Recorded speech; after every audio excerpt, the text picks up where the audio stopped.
While a mother and her children were sleeping, the nearby river overflowed during the storm, and the water flooded their house with terrifying force, destroying everything in its path. In the middle of the panic, as the current swept through every corner, the mother fought desperately to save her little ones. Their lives were spared, but they lost the little they had. With empty stomachs, the children began to cry. "Mom, what are we going to eat? The water took everything. We're hungry."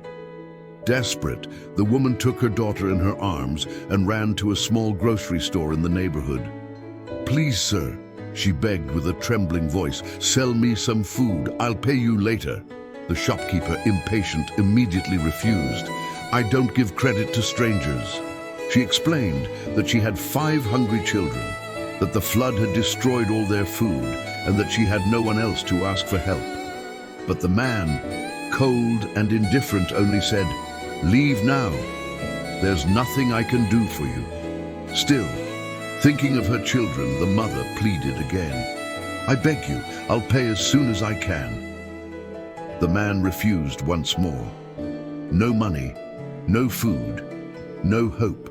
Near the door, another customer overheard everything. Touched by her words, he stepped forward and said, "I'll pay for her groceries. Don't worry about it." But the shopkeeper, with a hardened heart, ignored him too. Mocking her, he looked at the woman and said, "All right then, lady, do you have a list?" "Yes, sir," she replied softly. "Perfect. Put your list on the scale. Whatever your list weighs, that's what I'll give you in food."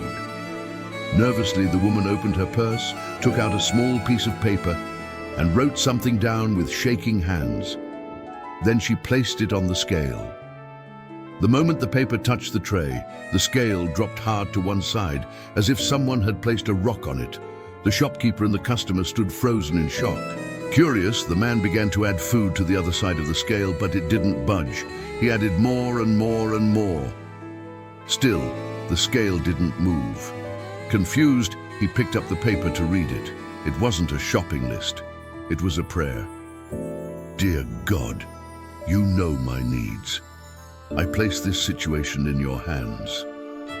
Silently, completely moved, the shopkeeper gave the woman all the food he had put on the scale. She left the store with a deep sigh of relief and a new light in her eyes. She knew God had heard her prayer, and that moment confirmed what she had always believed: God never abandons his children. The shopkeeper stood still, lost in thought.